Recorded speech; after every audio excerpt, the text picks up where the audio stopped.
Bom dia a você, telespectador da TV Brasília. Está entrando no ar o programa Tribuna Livre, que, como você sabe, é um oferecimento do restaurante Esquina Mineira, que fica ali na 704, 705 Norte, né? E também da Prismac Turismo, que é a agência que vende a passagem aérea online mais barata do Brasil. Fica lá no setor hoteleiro norte, no edifício Garvey Parque Hotel. E nós vamos iniciar hoje falando um pouco sobre saúde e também um pouco sobre consumidor. E para isso nós temos aqui a doutora Quitéria e o doutor José Vieira, né, que são presenças constantes aqui no nosso programa. E a doutora Quitéria vem com a novidade, né? Ela que é médica das mulheres aí, que assiste a todas, me parece que hoje escolheu um tema para falar também diretamente sobre a saúde dos homens, né? Não só médica das mulheres, mas as mulheres se queixam muito dos seus parceiros também, né? E a maioria das vezes, eles precisam fazer modulação. Não só Que na modulação? A modulação hormonal. Traduz isso, Quitéria. A modulação que é isso? hormonal, por exemplo, o homem quando chega aos 40 anos, ele começa a ter cansaço físico, mental, e sua testosterona cai muito. A maioria dos homens que a gente tem dosado hoje, inclusive jovem de 20, 30 anos, são com testosterona de 100, de 200, onde sua testosterona deveria estar em 800, 500. Que isso? Entendeu? Quer dizer que o negócio é assim? Muito, cai muito. Mas isso é por conta do quê? Da vida que você está levando. Né? Pelo estresse, pela vida que você leva de trabalho, pelas preocupações, né? E cai muito a parte hormonal, cai demais. E tem muita queixa. Como ginecologista, o que é que eu escuto? Muita queixa das mulheres reclamando dos seus parceiros.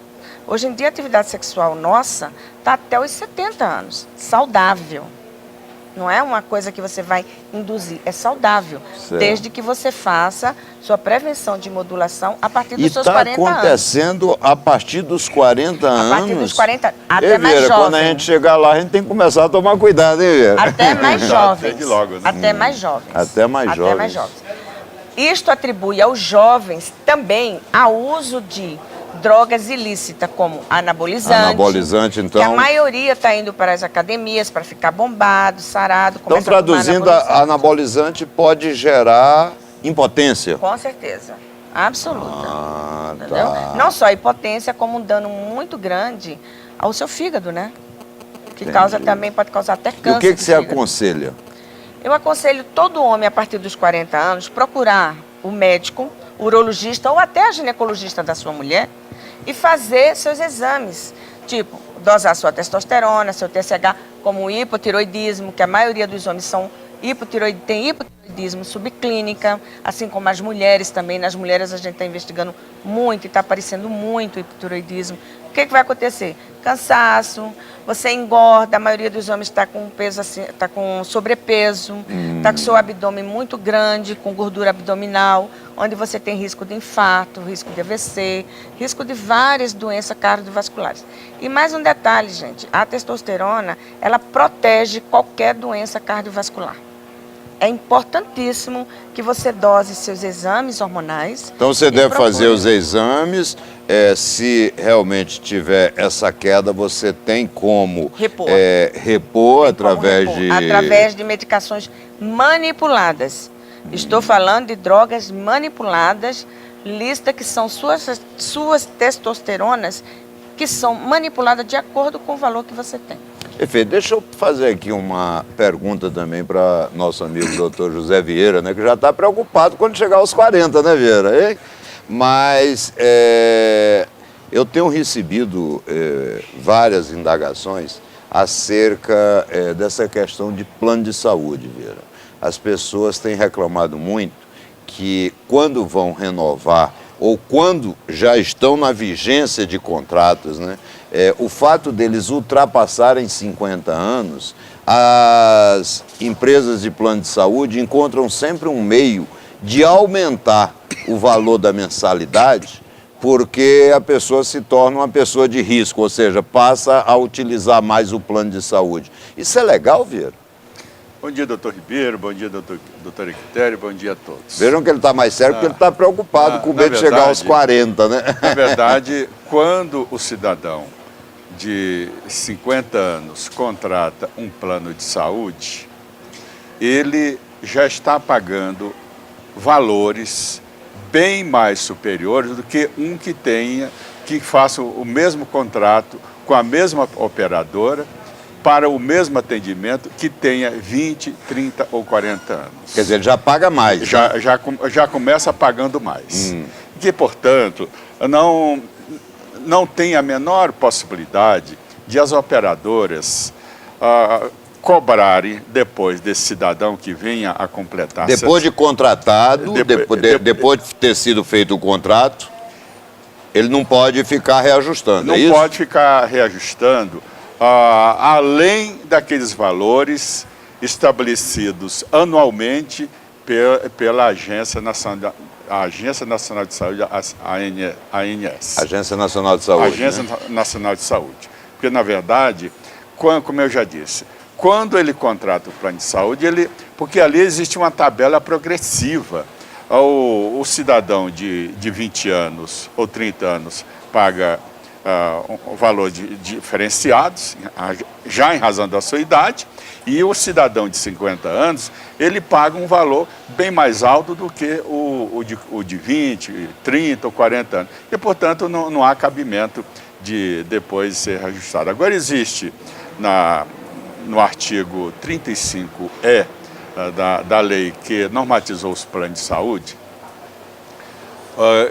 que esses planos, esses contratos de plano de saúde assinados anterior à lei, que essa lei 9.656 de 98 teve vigência a partir dessa data, aqueles contratos assinados anterior à vigência dessa lei, esse artigo 35E, ele manda aplicar no reajuste desses planos os dispositivos da lei. Certo. Só que existe uma liminar do Supremo Tribunal Federal suspendendo os efeitos desse artigo. Que é uma liminar que é desde 2003, né? 2003. Quer dizer, tem 10 anos não foi julgada essa liminar. Essa ação que coisa está absurda. pendente. Aí deixa de ser liminar. Está pendente no Supremo de julgamento do mérito.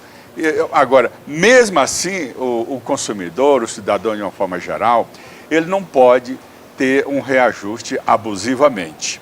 A Justiça até estabelece, já tenho decisões no STJ, de que um reajuste, um plano de saúde dos contratos anteriores à vigência dessa lei, que ultrapasse 25% ou 30%, é considerado abusivo. Que, portanto, o consumidor precisa estar sempre atento a essas... Bem, Vieira, resumo da ópera. Quer dizer, depois de você já estar no plano de saúde, se a empresa quiser reajustar, não, em razão de você ter aumentado a idade, naturalmente, né, é ilegal, é isso? É ilegal. Convém ressaltar que em 98, a ANS baixou uma norma número 6/98, de que o cidadão que tem um plano de saúde, que ao completar 59 anos, a operadora pode apresentar uma planilha de custos pedindo para... Mas quando terminar o contrato, não antes. Não, na vigência do contrato. Porque esses contratos de plano de saúde, eles não têm data pré-estabelecida. Quero agradecer, então, a doutora Quitéria, quero agradecer ao doutor José Vieira, que está muito preocupado, porque ele está chegando perto dos 40, né? Então pode ter problema, vai precisar aí que a Quitéria ajude a fazer essa modulação hormonal, né? E o Tribuna Livre volta já para falar um pouquinho sobre esportes, sobre política nacional e política local.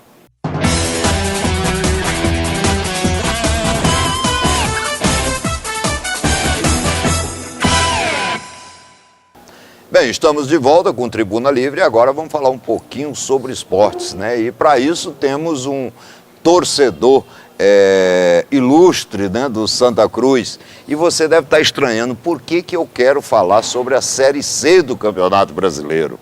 Pelo seguinte, meus amigos, aqueles que não sabem, a Série C tem levado multidões aos estádios. O Santa Cruz, então, leva 50 mil pessoas para o estádio Mundão do Arruda. O Fortaleza levou multidões para o estádio lá de Fortaleza, enfim, realmente o público gosta de futebol. E é uma pena que essas praças não estejam na primeira divisão. E o torcedor ilustre aqui é o João Eduardo Zisman, né? Nosso articulista político, torcedor de Santa Cruz, que é tricolor e deveria torcer pro Fluminense, né? Mas ali tem um vermelho e preto no meio. Também, né? Cobra coral. Na verdade é o seguinte, o Santa Cruz voltou a dar alegria pro torcedor, né? Tá aí com grande chance Mas que de subir, fenômeno é esse, João? subir para a Série B. O Santa Cruz sempre foi a grande torcida do Nordeste. É a primeira em Pernambuco, continua sendo, apesar de todos os destemperos aí ao longo desses anos. O Santa Cruz chegou à Série D, numa situação deplorável, ficou aí muitos anos, uns 3 ou 4 anos na Série D do Campeonato Nacional, e mesmo assim a torcida fiel se mantinha, com rendas absurdamente altas e público nos Renda estádios. superior, inclusive, à primeira divisão. Bateram todos os recordes. E agora o Santa enfrenta o Betim no sábado e define a situação, a classificação ou não. São 2 jogos. O primeiro jogo é fora de casa, o segundo em casa. O Santa Cruz passando já está na Série B. Passando, aí ele vai para a semifinal e os 4 clubes que estão na semifinal da porque Série C vão classificar 4, né? classificam, eles têm uma ascensão automática para a Série B. E aí a Série B é um campeonato também duro, muito interessante, duro e de altíssima renda, maior inclusive de média do que o da própria Série A. A Série A é interessante, quem vem levando um público acima de 30 mil pessoas aos estádios na Série A é o Grêmio, né, na sua arena, é o Cruzeiro pela sua campanha, né, é o São Paulo nesse processo de recuperação, né, e basicamente só, né? O restante, na quarta-feira o Flamengo jogou no Maracanã para 8 mil pessoas, né? Contra o Bahia, um jogo dificílimo, né? E o Flamengo ganhou de 2-1, né? E quem se aproxima ali do Z4 agora é o Fluminense, hein? A gente vê bem uma questão também, talvez, se reavaliar essa questão do campeonato dos pontos corridos, né? Tem muito saudosista ainda fala que as finais, as semifinais... O mata-mata. O mata-mata, eles empolgam mais do que... É uma questão, eu não tenho opinião ainda completamente formada em relação a isso. Sinto falta, evidentemente, das finais, das decisões, onde você tinha jogo de ida e volta. Era muito interessante. Bem, mas saudar aí o Santa Cruz e torcer para que o Santa Cruz possa realmente... se classificar agora para a Série B e quem sabe no ano que vem se classificar para a Série A, porque o Santa Cruz arrasta multidões, né? Eu vou fazer um esforço como tricolor conhecido, fazer um esforço para assistir o jogo de volta lá em Recife. Lá em Recife, né? Mas o Solano quer falar alguma coisa de futebol, mas Solano, você eu acho que entende muito pouco, você é torcedor até do Botafogo, né? Eu sou torcedor do Botafogo e do Paysandu em Belém do Pará. Você é viúva do Garrincha, né? Você falou que o Flamengo ganhou lá do Bahia de 2-1, mas você não falou que o Flamengo perdeu de 3-0 do Remo lá em Belém do Pará. É verdade, é verdade. Passada de 30. Mas olha, é uma outra praça importantíssima, que o povo vai ao estádio, né? Belém, né? Manaus, Belém. Papão da Curuçu. Papão da Curuçu, né? Estádio cheio. Paysandu. Paysandu, aliás, foi um dos poucos times que ganhou do Boca Juniors lá em La Bombonera, quando a Bombonera era um alçapão, né? Mas, pessoal, vamos deixar um pouquinho de esporte de lado, vamos falar um pouco também sobre a política nacional, né? Recentemente, o Congresso Nacional aprovou um projeto de lei que tira a prerrogativa do Conselho Regional, dos Conselhos de Medicina, né? Para autorizar os médicos a trabalhar. O objetivo desse projeto de lei é permitir que o governo dê seguimento àquele programa Mais Médicos, ou seja, retira do Conselho a possibilidade, né, de avaliar a qualificação técnica dos médicos e passa para o Ministério da Saúde. Realmente um absurdo, quer dizer, está se fazendo legislações casuísticas, né, para que o governo possa impor de qualquer maneira. Todo mundo quer médico. Todo mundo quer, isso é natural. Agora, a gente quer médico, primeiro que seja qualificado. E você só consegue ver se ele é qualificado se ele passar pelo Revalida, né? Se ele for avaliado como médico, né? E segundo, a gente quer que o médico receba um salário digno, né? Mas no caso dos médicos cubanos, né, o Solano, o dinheiro não é pago nem para ele, o dinheiro é pago para o governo de Cuba, que depois dá uma mixaria para ele, né? Quer dizer, é um absurdo. O governo de Cuba recebe aí R$8 mil do pagamento que o médico vai receber do governo federal. Ou seja, são R$10 mil seria o pagamento do médico. Agora, R$2 mil vão ficar para os médicos. Com relação a essa medida do Congresso Nacional, eu digo que é uma medida sinistra e perigosa, porque amanhã certamente vão abrir as portas para que advogados de outros países venham advogar aqui sem a necessidade de que eles façam uma prova da ordem, o exame da ordem. Agora, eu tenho uma posição ainda formada, vou continuar batendo na tecla, de que esses médicos que estão vindo de Cuba não são profissionais capacitados, são profissionais preparados em uma universidade que se chama Universidade Che Guevara, que é uma universidade preparatória para a guerrilha. E eles fizeram a mesma coisa lá em Angola. E eu temo que esses médicos, meu caro Raimundo Ribeiro João, venham fazer aqui no Brasil o que aconteceu em Angola, ou seja, levar o país a uma guerra civil. Eles não têm nenhuma preparação para educar, para ensinar, para medicar a população brasileira. Bem, isso é uma denúncia muito grave e realmente a gente tem que apurar e o tempo vai dizer, né? Mas, João, você teve acesso, parece que é uma pesquisa, né, que saiu essa semana aqui no Distrito Federal, né, que avaliou o governo Agnello, né? E parece que com uma reprovação de 71%. Isso, avaliação do governo, né?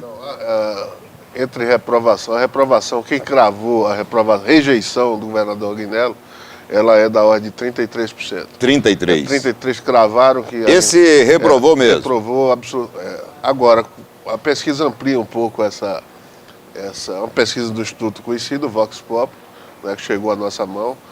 A pesquisa não foi divulgada, me parece que a orientação, inclusive, do próprio Palácio, em não se divulgar pesquisas que sejam desfavoráveis ao governador.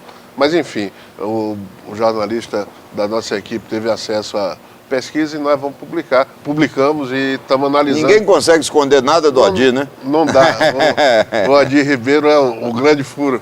É um grande furador aqui, fuçador. Mas, enfim, estamos com a pesquisa na mão e a pesquisa ela aponta uma coisa interessante. Quando se pergunta sobre as possibilidades de voto, e elencaram a intenção de voto. Elencaram alguns candidatos. Se você teria grande possibilidade de votar nesse cidadão, pouca possibilidade, média ou nenhuma possibilidade de votar. O governador Agnello chega a 71%. De não voto? Que ninguém vota nele de jeito nenhum. A possibilidade é zero.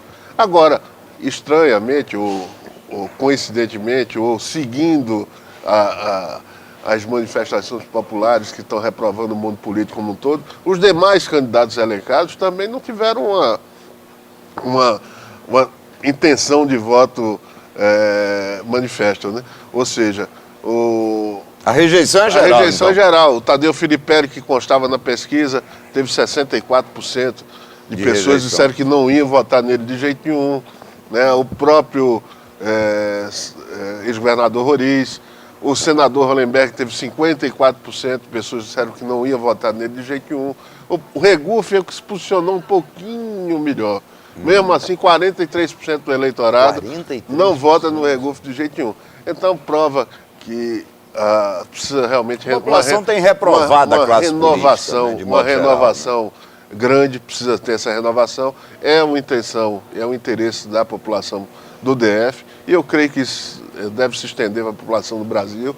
Já visto aí as manifestações que ocorreram, as pacíficas, não estou falando dos black blocs, não. Mas, enfim, eu creio que o mundo político aqui de Brasília, do Distrito Federal, precisa ser oxigenado. As pessoas têm que começar a saber ler, né? Os sinais que são dados pela sociedade, né? Aquela manifestação do dia 17 de junho, né? Era uma reprovação, não era apenas a um governo ou a um partido político, era uma reprovação geral né? A toda a classe política, aos partidos políticos e às instituições, porque o que eu percebo, sabe, João, é que as pessoas acham que, não, reprovou o governo A, B ou C. Não, as pessoas são contra a corrupção, são contra a impunidade, não estão satisfeitas com o Ministério Público, não estão satisfeitas com o Poder Judiciário, com o Poder Legislativo, com o Poder Executivo. As pessoas não estão satisfeitas com o não funcionamento das instituições, ou o funcionamento lerdo, né? Devagar, quase parando e tudo. Quer dizer, então, ninguém está imune, não. Eu acho que a sociedade, principalmente a sociedade civil organizada, ela precisa rediscutir. Quem sabe o Brasil não precisa de um novo contrato social, né?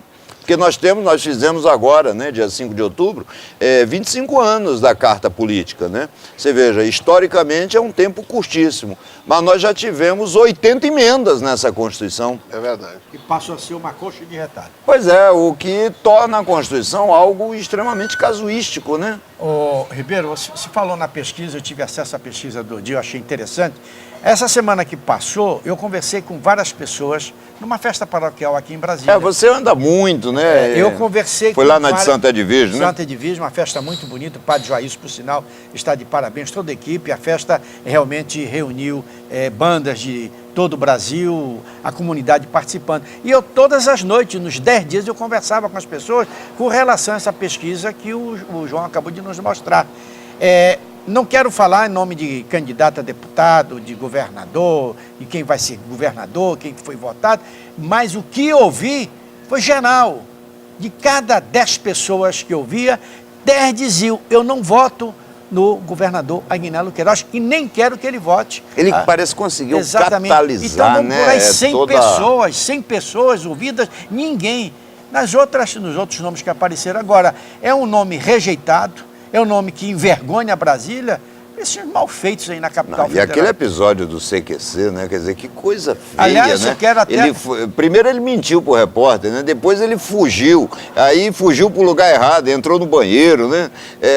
Que coisa feia, Agora, né? um detalhe que eu quero falar para você, sem medo de errar, é de que pessoas que não assistiram o programa na emissora Co-Irmã, na Bandeirante, assistiram no programa aqui no Tribuna Livre. É verdade, né? Quer dizer, aquelas colocações que foram feitas aqui. Então, o governador Aguinaldo Queiroz, ele deve esquecer a reeleição de 2014, não tem para ele, vai ganhar aquele que apresentar o melhor discurso na campanha de 2014. Uma coisa interessante que a pesquisa aponta, e aí eu vou sair um pouquinho desse universo de intenção de voto ou não, mas assusta e assombra que 67% da população do DF diz que o grande problema do DF reside na saúde. Saúde, 67%, seguido de... Tá aí uma dica para quem vai ser candidato, né? Seguido de muita distância, com 18%, a reclamação é sobre a educação, né? E transporte público vem logo em seguida, que também é uma coisa gravíssima, né? Mas a saúde é voz corrente, é voz única da população e não se consegue, não é falta de dinheiro, não é falta de repasse. É gestão mesmo, é má gestão. É uma questão de gestão e que a gente não compreende como é que não se resolveu um problema no governo onde o governador é médico, né? Que deveria, em tese, conhecer um sistema que já foi referência, né? Que já foi referência, o governador prometeu que resolveria o problema, que seria o secretário, seria o capitão aí ao longo desse processo, inclusive assumiria a secretaria, né, 3 meses. Isso é uma coisa que a população precisa lembrar, né, porque isso foi na campanha de 2010. A população tem que lembrar que o governador prometeu em campanha que assumiria a secretaria e não assumiu. João, e nessa pesquisa, a segurança pública está se matando gente todo dia, está sequestrando gente todo dia, gente sendo estuprada todo dia, e parece que a segurança pública não aparece. Mas você vê, aparece sim, Solano, mas você vê o que é que está mais indignando a população. É a saúde. É a saúde. Não há porque as imagens são impactantes, né? São bactérias, é um problema estrutural, falta de médico. Aquele episódio lá atrás, no Hospital da Ceilândia, que 8 ou 9 crianças morreram numa UTI, aquilo é um genocídio. Não pode se dizer que é uma fatalidade, porque os hospitais têm que estar preparados, a limpeza, a asepsia Não, e o Hospital de Santa Maria essa semana fechou a ala de pediatria. Está sem médico. Mas você sabe qual é o nome da bactéria? É a bactéria da incompetência, da preguiça. Essa é a bactéria que está acontecendo na saúde do Distrito Federal.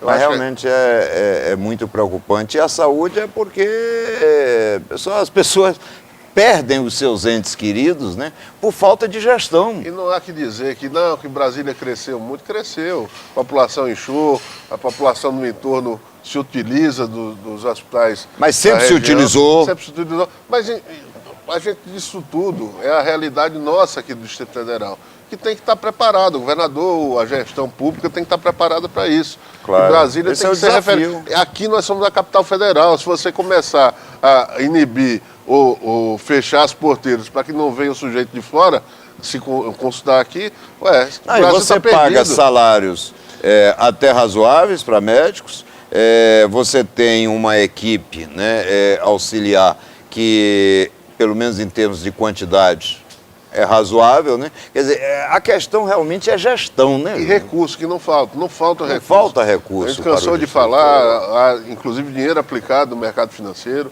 Eu não sei se na mesma proporção, mas isso aconteceu ao longo dos 2 primeiros anos, 3 primeiros anos. E, enfim, a gente fica naquela expectativa de que se melhore, se resolva a situação. Mas, enfim, nós moramos aqui e a gente não quer trabalhar contra o governo, a gente quer trabalhar a favor da população. Né? Nós precisamos que a população tenha um bom atendimento. Aqui se cansou. O Odir Ribeiro, nosso jornalista, quase que morre por falta de atendimento e ia ter uma apendicite supurada. Quer dizer, e a apendicite é uma coisa simples. E aí, ele, na ocasião, era residente no Hospital do Paranoá, teve que ser transferido para uma emergência, com muito esforço, né, para o Hospital do Sobradinho para ser atendido lá. Quer dizer, quase que morre, porque também não tinha médico para operar. Tiveram que buscar um médico em casa. Não, realmente essa questão de saúde é uma questão de vida, né? Você não pode permitir que o sistema de saúde enfrente esses problemas, haja vista que não falta recurso, não falta pessoal qualificado. O que falta realmente é só gestão, é saber dirigir, é honrar a palavra. Você lembrou bem, na campanha, o governador tinha dito que em 3 meses ia resolver o problema, que ele pessoalmente seria o secretário de saúde, né? E aí, como não tem compromisso, não são reféns do que dizem, né? A coisa fica jogada, né? Eu queria voltar um pouquinho a questão da aprovação no Senado, né?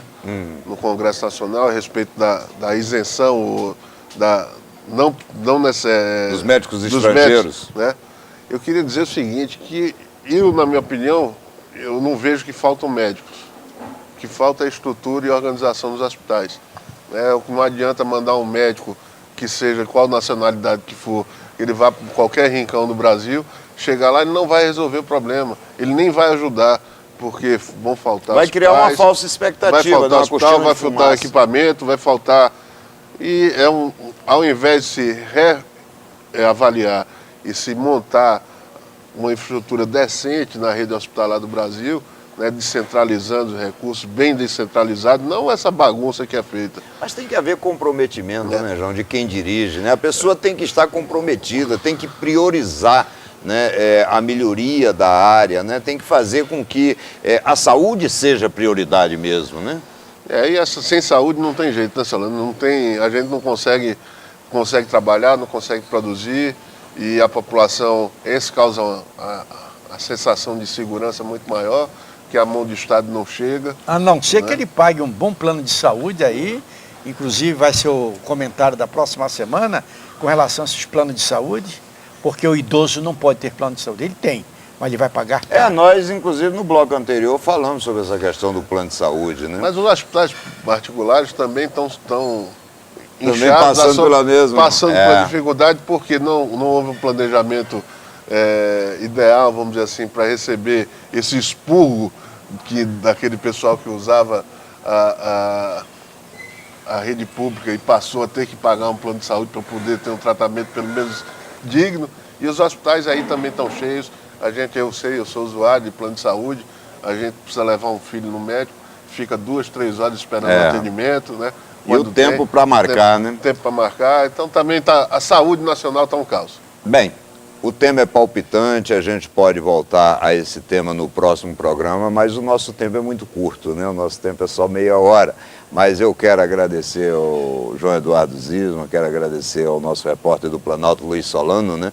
Mas quero agradecer principalmente a você, telespectador, que nos prestigia com sua audiência. E não posso deixar de lembrar, né, que este programa é sempre gravado no restaurante Sabor Capital, ali no Saam, entendeu? Onde a gente é muito bem tratado, onde tem um café maravilhoso, né?